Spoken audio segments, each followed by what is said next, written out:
Have you ever dreamed of starting your own podcast? Well, you can.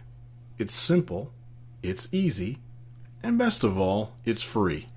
By going to anchor.fm, you can start your own podcast today and have your own show up and ready to go. Anchor's graphic user interface is user-friendly, and you get paid for your content by setting up a Stripe account. Go to anchor.fm. Again, that's anchor.fm, and start your podcast today. Welcome to the Living Healthy Podcast, where you can improve your quality of life by making solid and informed decisions. I'm your host, Eddie Randall.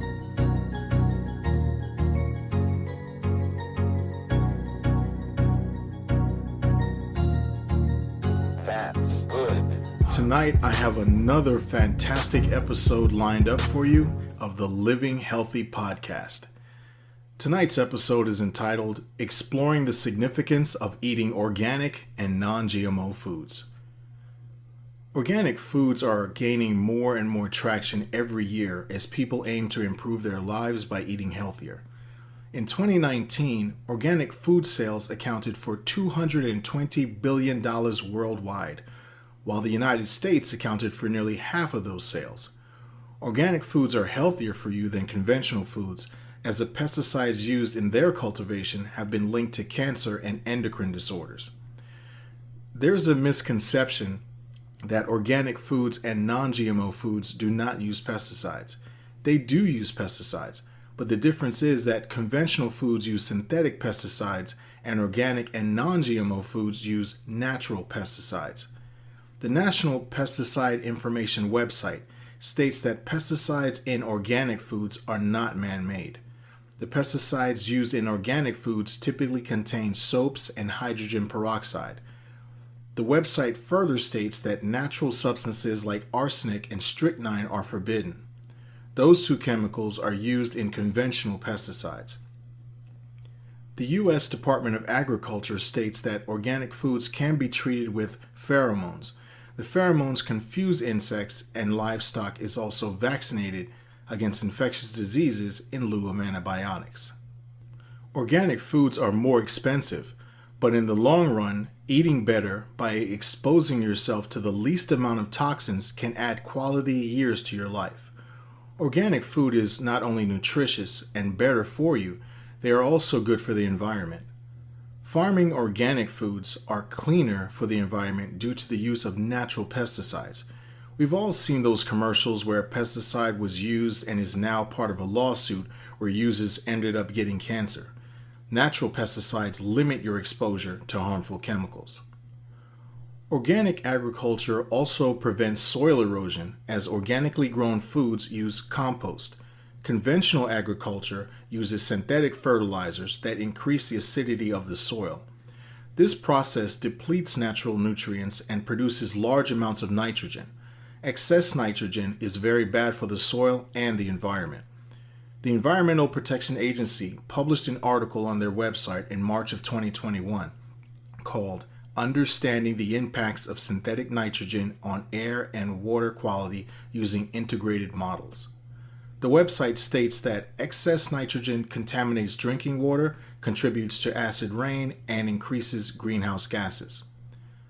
Livestock that is raised to be sold as organic products are fed non-GMO organic feed, which is undoubtedly healthier for you.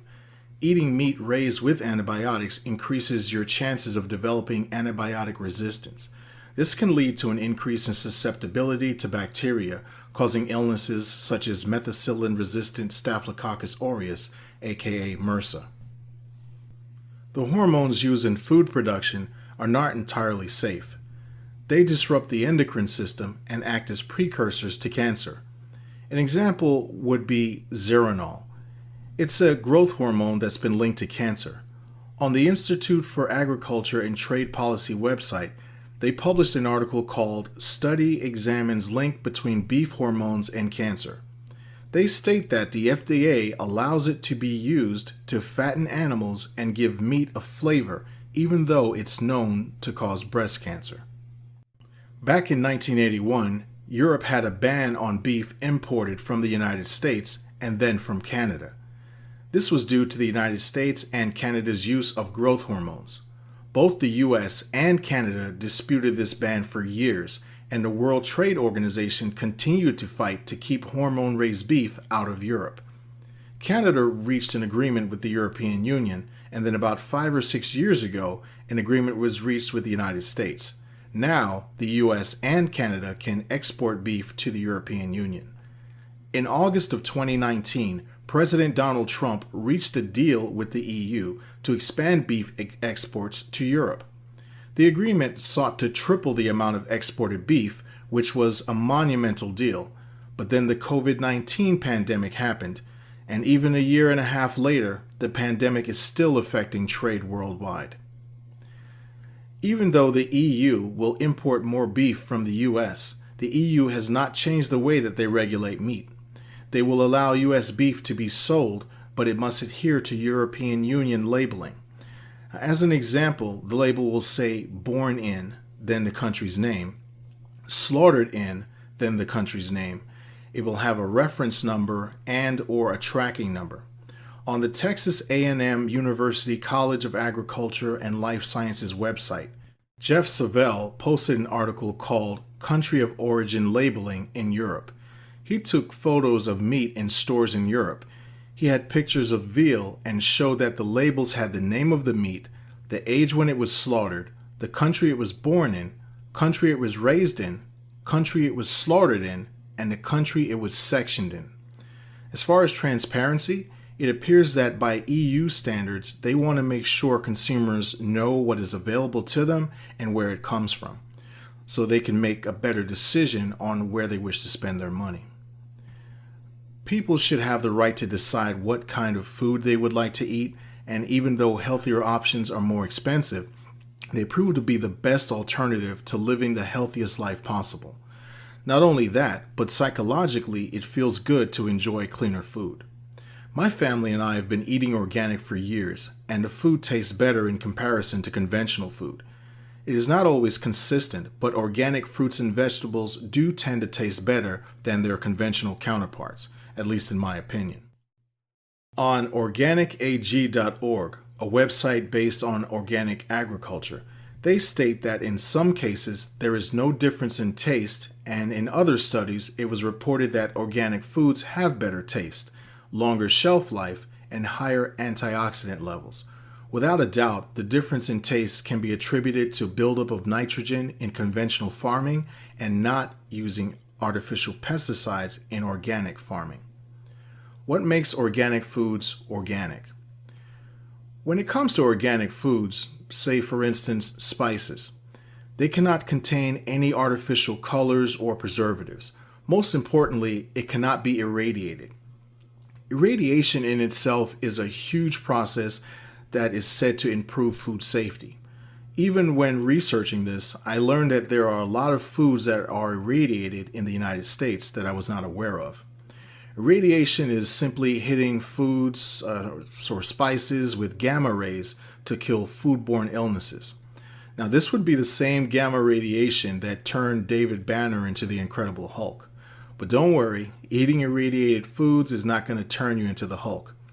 All jokes aside, the seriousness lies in the potential health risks involved. I'm going to briefly talk about irradiation and what it means in comparison to organic food. I'm going to dive into irradiation a bit because it's a huge part of agriculture. Lots of foods are irradiated in the United States, including beef, pork, chicken, vegetables, fruits, eggs, and fish. Essentially, if it's not organic, then it's pretty safe to say that it has been irradiated. The Food and Drug Administration, Center for Disease Control, U.S. Department of Agriculture, and the European Food Safety Authority are all okay with irradiated foods. In 1963, the FDA claimed that irradiating foods was safe. They also state that irradiating foods does not change the quality, taste, or texture of food undergoing this process. They also state that it makes food safer as well as extending the food's shelf life. The CDC states that there are 3 types of irradiation methods: gamma irradiation, electron beam irradiation, and X-rays. They go on to state that irradiation damages the DNA of living organisms, killing organisms, and preventing sprouting. The sprouting they're talking about is when you have garlic cloves or potatoes and they start to get a bit old and they begin to sprout. The USDA also claimed that irradiating food is safe and does not make food radioactive, and that consumers will not be able to tell the difference when compared. EFSA states that there are no risks linked to consumers and that irradiating food kills bacteria that can cause food poisoning. The thing is, even though irradiation has been used for decades, there's no long-term testing on irradiated foods.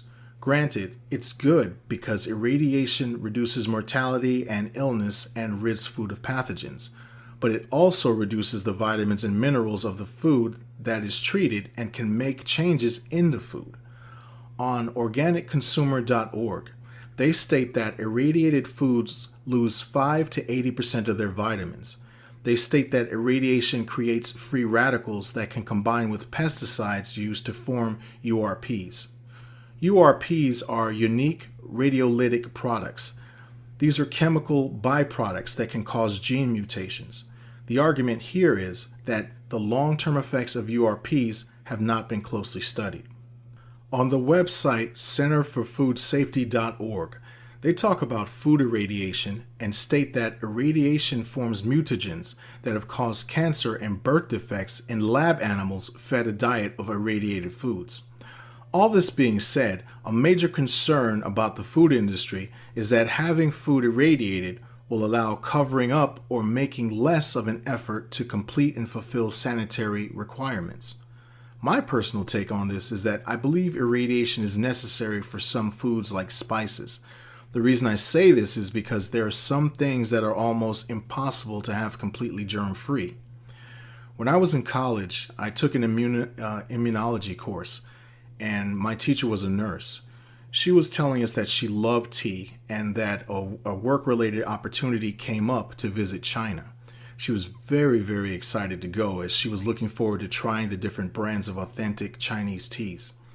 She told us that while she was there, she found that Chinese people actually use the tea leaves and they strain their tea and drink it. The leftover pieces from processing are swept up, irradiated, and then placed in bags to be sold primarily in the United States and countries abroad. She said when she got back to the United States, she made it a mission to not have tea involving bags and to only have the tea leaves. Now, this was back before there were these mainstream organic food stores. Now you can easily go to any one of these stores and choose from a variety of tea leaves. As I mentioned a bit ago, irradiating things like this is understandable because there's no way you can get it germ-free any other way. In regard to irradiation and organic foods, irradiation is not a natural process for organic foods, and therefore irradiated foods cannot have an organic label. The goal of organic foods is to provide natural food that is nutritious, healthy, sustainable, and free of GMOs. Practices of organic agriculture include plant rotation to preserve soil, measures to prevent soil erosion, and natural pesticides to control predatory insects. Other rules include vaccinations for livestock, organic food for livestock, and a portion of land set aside for grazing. The U.S. Department of Agriculture has implemented these guidelines in order to meet government standards. Just make sure you check the label for USDA Organic. On the Mayo Clinic website, they have an article by their clinical staff entitled Organic Foods. Are they safer, more nutritious? They state that a product may have a label stating 100% organic. This description can be used for many foods, but Mayo Clinic states it excludes ingredients in the product like salt and water. Personally, I've never seen a label that says 100% organic. Maybe it's because they're not sold in the area where I live. They go on to say that if a product contains 70% of organic ingredients, then it can be labeled made with organic ingredients. If the organic ingredient content is below 70%, then it cannot have an organic label. Types of organic foods. The most common organic foods are fruits and vegetables.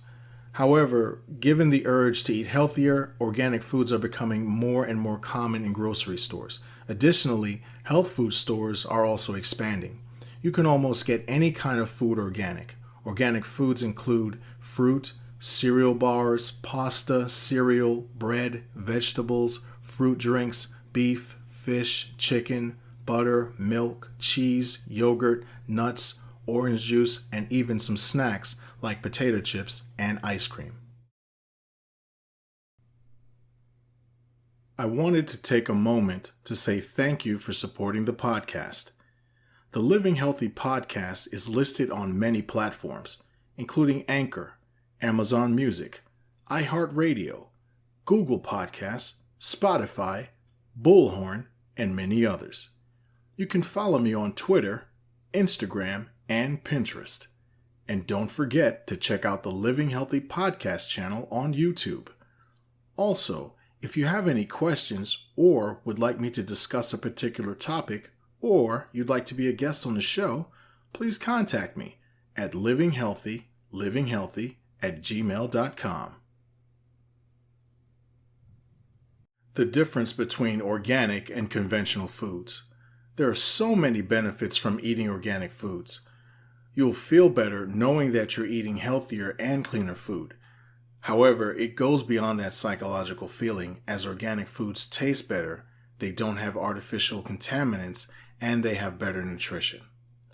As an example, organic meat has a higher level of omega-3 fatty acids juxtaposed to conventional meat. In addition, irradiated foods, fruits and vegetables farmed conventionally, have significantly lower levels of vitamins and minerals than organic foods. The fertilizers and artificial pesticides used in conventional foods are to blame for the low levels of nutrients. There's an article on the National Library of Medicine's website called "Organic Foods Contain Higher Levels of Certain Nutrients, Lower Levels of Pesticides, and May Provide Health Benefits for the Consumer." It was written by Walter Sinian, and he states that studies show that organic foods contain greater levels of vitamin C, iron, magnesium, and phosphate than their conventional counterparts. As I mentioned, it's due to the use of artificial pesticides, fertilizers, and irradiation that causes the depletion of these necessary and beneficial nutrients.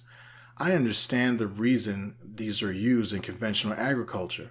It is to fend off insects, disease-causing fungi, and bacteria. We have more people alive on the planet than at any other time in human history.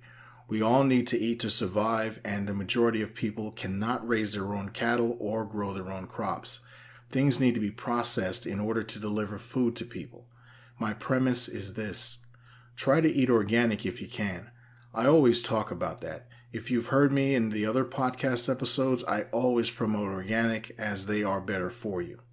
Simply stated, putting less toxins in your body is obviously beneficial to longevity. On top of that, the measures taken in producing conventional foods tend to defeat the purpose of gaining nutrition from eating food. Think of it this way: when you cook broccoli or green beans, you don't want to overboil them because you boil out the nutrients that you would have benefited from. On organic.com, there's an article by Steve Meyerowitz called "Are Organic Foods More Nutritious?" He states that pesticides, herbicides, and fungicides used in conventional crops inhibit a plant's ability to defend itself naturally. He's talking about the antioxidants and polyphenols that occur naturally in plants. To show you how important these nutrients are, they're used in the multi-billion-dollar pharmaceutical industry to create life-saving drugs. The hormones that are used in conventional agriculture are used to promote growth and milk production in livestock. However, these same hormones have been linked to endocrine disruption and cancer. On the Breast Cancer Prevention Partners website, they state that Zeranol is a hormone that's been approved for use in the United States. This same hormone stimulates and promotes the growth of breast tumor cells. By the way, this hormone, among others, is banned for use in Europe. Earlier in this podcast, when I talked about the deal that President Trump worked out with Europe back in 2019 involving the importation of more U.S. beef, Well, the EU has stood its ground, and even though it will allow more U.S. beef, that beef has to be hormone-free to meet the European Union standards. I can't discuss organic foods and conventional foods without discussing the Dirty Dozen and the Clean 15. The Dirty Dozen are fruits and vegetables that are treated with the highest amount of pesticides. In juxtaposition to the Clean 15, they are fruits and vegetables that are treated with the lowest amount of pesticides. I'll discuss those shortly. In regard to the Dirty Dozen, the general rule is to try to avoid these conventional foods and opt for organic. Even if you don't normally buy organic, you may want to just to avoid the pesticides used to treat those listed in the Dirty Dozen. EnvironmentalWorkingGroup.org has a list of the Dirty Dozen. They are listed in the order of most pesticides used to the least pesticides used. They are strawberries, spinach, the next three are grouped together, kale, collard, mustard greens, then nectarines, apples, grapes, cherries, peaches, pears, bell and hot peppers, celery, and tomatoes. These fruits and vegetables are on the list because insects, bacteria, and fungus affect them the most, so they have to be treated with the most amount of pesticides in order to have a profitable yield on the crops. Exposure to pesticides can cause a plethora of health and developmental ailments. For instance, pregnant women exposed to pesticides can pass it on to their unborn children, who can then develop holoprosencephaly. This condition is where the brain does not divide and develop into the right and left hemispheres of a normal brain. There's an article on PubMed.gov by Adisi, Kruska, Troya, and several others called Prenatal Exposure to Pesticides and Risk for Holoprosencephaly, a Case Control Study. Their research study concluded that exposure to agricultural pesticides during pregnancy increased the risk of a child developing holoprosencephaly. Pesticides are not only linked to birth defects, but to cancer as well. Additionally, these pesticides can be found in the body. This really gives meaning to the phrase, "you are what you eat." The Arizona Center for Advanced Medicine has an article on non-Hodgkin's lymphoma, and it states that lymphoma could be stimulated by pesticides. The article further states that pesticides are found in the bloodstream, urine, and the umbilical cords of newborns. Additionally, they mention one way of decreasing exposure is to turn toward organic foods. Conventional fungicides are dangerous as well. There's one in particular that is called vinclozolin. This fungicide is primarily used on leafy greens, cucumbers, peppers, and green beans, as well as grape vineyards. Vinclozolin can negatively affect men by interfering with testosterone production, thereby lowering sperm count and causing erectile dysfunction.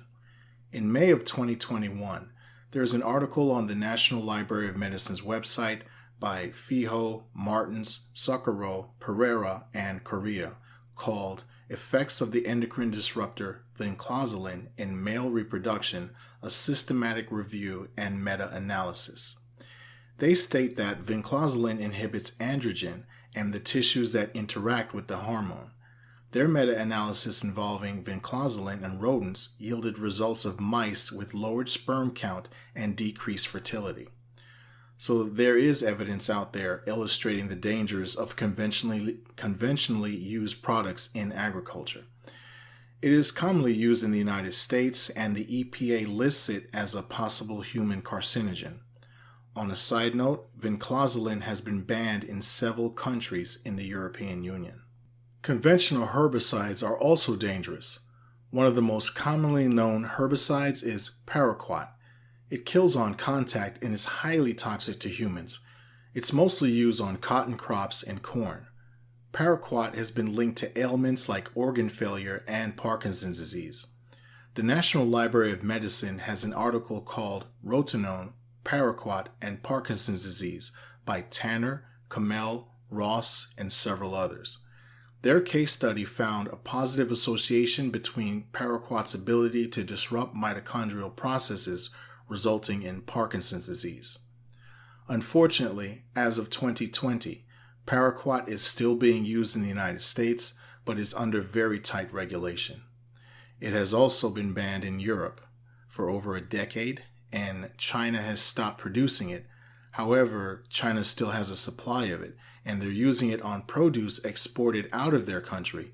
Currently in the United States, there are numerous lawsuits ongoing involving paraquat. So given this evidence, there is a clear link between conventional foods and ailments due to their processing in juxtaposition to organic foods. As I stated earlier, organic foods do contain pesticides. However, they are natural pesticides, while conventionally grown foods have man-made synthetic pesticides, which are the problem. As of 2021, the Environmental Working Group website has the following fruits and vegetables listed as the Clean 15: avocados, sweet corn, pineapples, onions, papaya, frozen sweet peas, eggplant, asparagus, broccoli, cabbage, kiwi, cauliflower, mushrooms, honeydew melons, and cantaloupes. Some people will say that you don't have to necessarily try to get anything on that list organic because it's on the Clean 15 list. However, if you know me or a regular listener to my podcast, you know I always say opt for eating organic, as eating healthier is always a better option, and I would only settle for conventional if I cannot find organic anywhere. Life is short enough as it is, and limiting your exposure to carcinogens and pesticides is without a doubt always a better option. On drsearswellnessinstitute.org, there's an article called "Should You Be Buying Organic?" It states that in 2018, the USDA found 230 pesticides in fruits that were washed, and in some cases, after they were peeled. They go on to state that of the Clean 15, only 4 types of pesticides were found. I don't want to mislead anyone to think that just because it's on the Clean 15 list that it's automatically organic. It isn't. It must say organic on the label to be organic. The Clean 15 can be conventional or organic. The Clean 15 just means fewer pesticides. The difference is that despite being on the Clean 15 list, conventional uses synthetic pesticides, which are linked to ailments such as birth defects, infertility, cancer, and Parkinson's disease, to name a few. To put this into perspective, the CDC states that the average person has traces of 29 different pesticides in their body, while organic uses natural pesticides that, while not perfect, they significantly limit or prevent your exposure to deadly man-made chemicals. All that to say that the premise of organic food in comparison to conventional food is that organic foods are healthier, richer in nutrients, and are the healthier option. Washing your fruits and vegetables. Whether your fruits and vegetables are conventional or organic, it's a great idea to wash them. As a matter of fact, I consider it a necessity to wash them. Aside from the pesticide residue, it seems like every 6 months to a year, there is a recall on some kind of leafy green due to a E. coli or a salmonella outbreak. They sell washes for your fruits and vegetables, but I recommend making your own. You can buy a small brush and a spray bottle and mix in 50% hydrogen peroxide and 50% water. Hydrogen peroxide is a weak acid and acts as an antiseptic, attacking the cell walls of bacteria. It can also kill yeast, fungus, and other germs. You can also have a 50-50 mix of white vinegar and water in a spray bottle. Vinegar is another weak acid, and it's a fantastic cleaner and antiseptic. It's effective in killing viruses, bacteria, and fungus, as well as washing away those pesticides. You can also use baking soda and water. I would not recommend putting baking soda water in a spray bottle because when it dries, it could clog the tube and sprayer nozzle. You could put in the water in a sink and stir in a cup of baking soda. With the use of a small brush, you can use the abrasiveness of the baking soda water to gently wash and clean your fruits and vegetables. Baking soda also has antimicrobial properties. GMO foods and non-GMO foods. GMO foods are genetically modified, and non-GMO foods are foods that are not genetically modified. GMOs are fairly new, as they've only been around since the 1990s. GMOs consist of genetically modified organisms, plants, or animals that are made for food production. GMO foods can also be described as GE, or genetically engineered. The genetic combinations do not occur in nature, as they have had their DNA altered. They can be engineered to fight off a certain fungus, allowing the crop to survive in an area where its life is limited due to that fungus. When things are genetically modified, they can also be engineered to withstand spoilage to extend shelf life. Non-GMO foods are the real deal, as they occur naturally and they are unaltered. The controversy surrounding genetically modified food is that long-term studies have not been fully researched. Genetically modified food has been deemed safe by the FDA since GMOs made their initial debut in 1982 and then becoming prominent by the 1990s. So relative to science, this is not that long ago. We have all eaten something that was genetically modified, so we are literally part of an unofficial experiment. I'm not saying that we're being used as guinea pigs and that they're doing this on purpose. I'm not saying that. What I'm saying is that GMO foods have been found to be safe. We just don't know what will happen in the long run.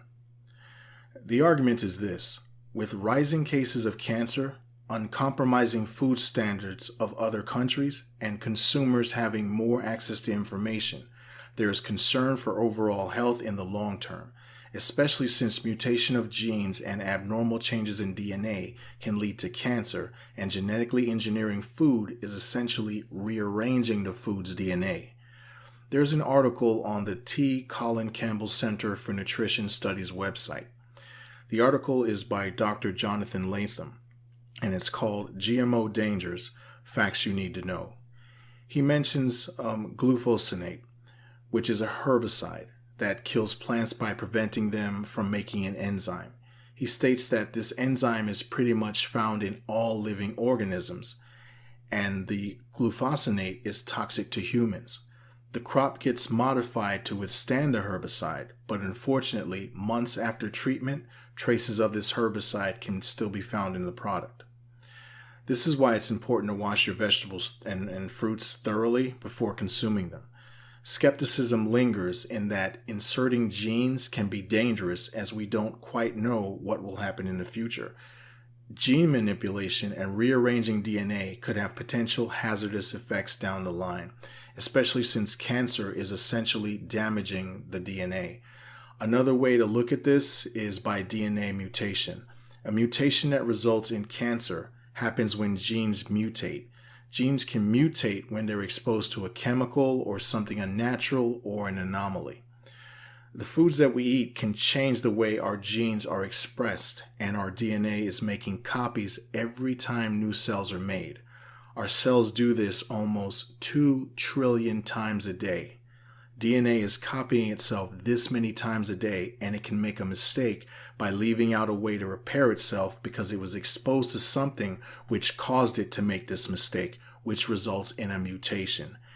If the DNA is continuously copied, this mutation will result in cancer, in a cancer cell or tumor formation. There have been short-term studies, but only one official long-term study that I am aware of that was administered by Dr. Gilles Eric Seralini. On the Pesticide Action Network website, they state that French molecular biologist Dr. Gilles Eric Seralini ran an experiment with rats. He gave the rats a conventional diet that was treated with a herbicide, while the control group was given non-GMO food not treated with the herbicide. They reported that the experimental group developed tumors, including pituitary gland tumors. They suffered hormone disruption, kidney and liver damage as well. They go on to list what I would call Dr. Seralini's most prominent find, in that 2 years into the study, 50% to 80% of the rats developed tumors, while only 30% of the control group developed tumors. He stated that this was his proof linking the herbicide to the health condition of the rats. Genetically modified foods, aka conventional foods, can be anything from chips, spices, baby food, dog food, pasta, nuts, cereal bars, orange juice, etc. It's safe to say, unless the food products say non-GMO or organic, it's pretty safe to say what you and I are eating is genetically modified. If it has corn or soy in it, they're most likely genetically modified. However, the most common GMO foods in the United States are corn, potatoes, canola, cotton, soy, papaya, sugar beets, and squash.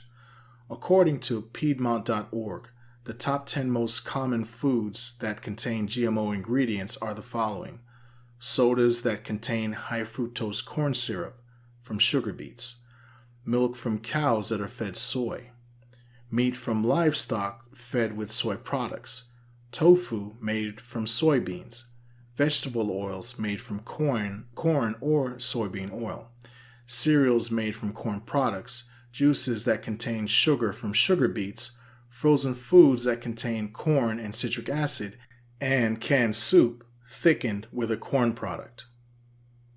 Non-GMO and organic foods. Non-GMO does not mean organic, but organic means non-GMO. When the label says non-GMO, it just means that the product does not contain any genetically modified material. The USDA forbids any food product or livestock to be fed anything genetically modified if it is to be sold as organic. What words mean?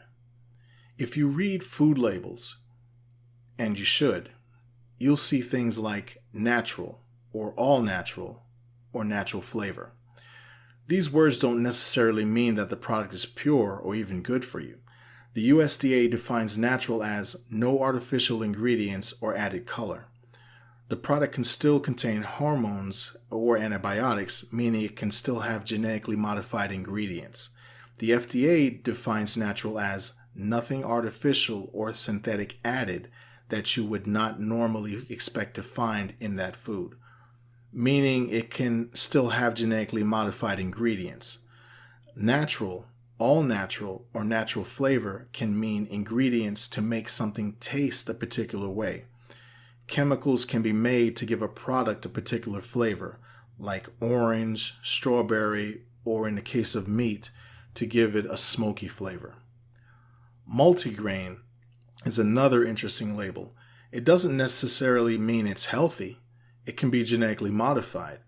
Multigrain just means it has more than one grain in it. Enriched. Now, this means that during processing, nutrients were lost and put back in later in the process.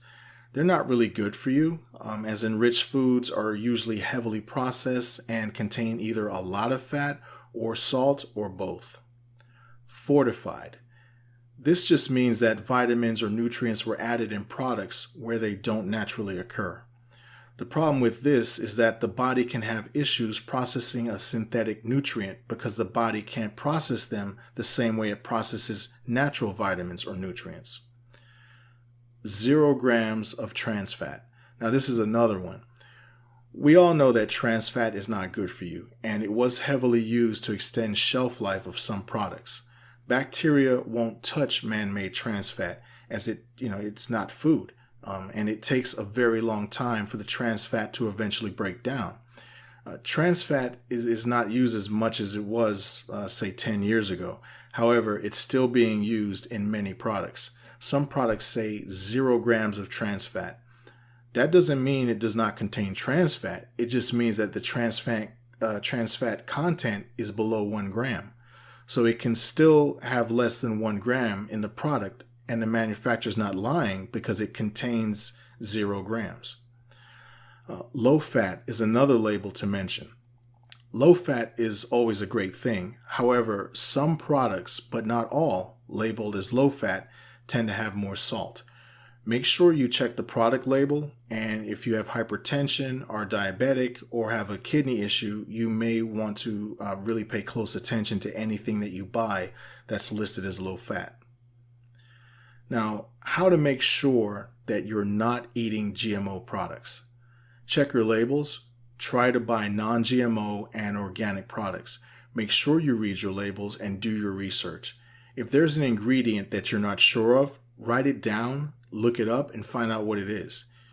You can try to shop at organic food stores. You can also try to grow your own garden. You also can utilize the internet. Today we have so much access to information. You can go to the USDA website or the FDA website to look up any information on agriculture and food processes and labeling. Bottom line, are organic and non-GMO foods better for you? Yes, they are. Despite some critics saying no, scientifically speaking, I would say that organic, non-irradiated food is better for you. It's tastier, more nutritious, more beneficial, and natural. That's going to do it for this episode of the Living Healthy Podcast. I want to thank you so much for listening. I want to thank you for your support, and I'll see you next time. And remember, living healthy creates a better you.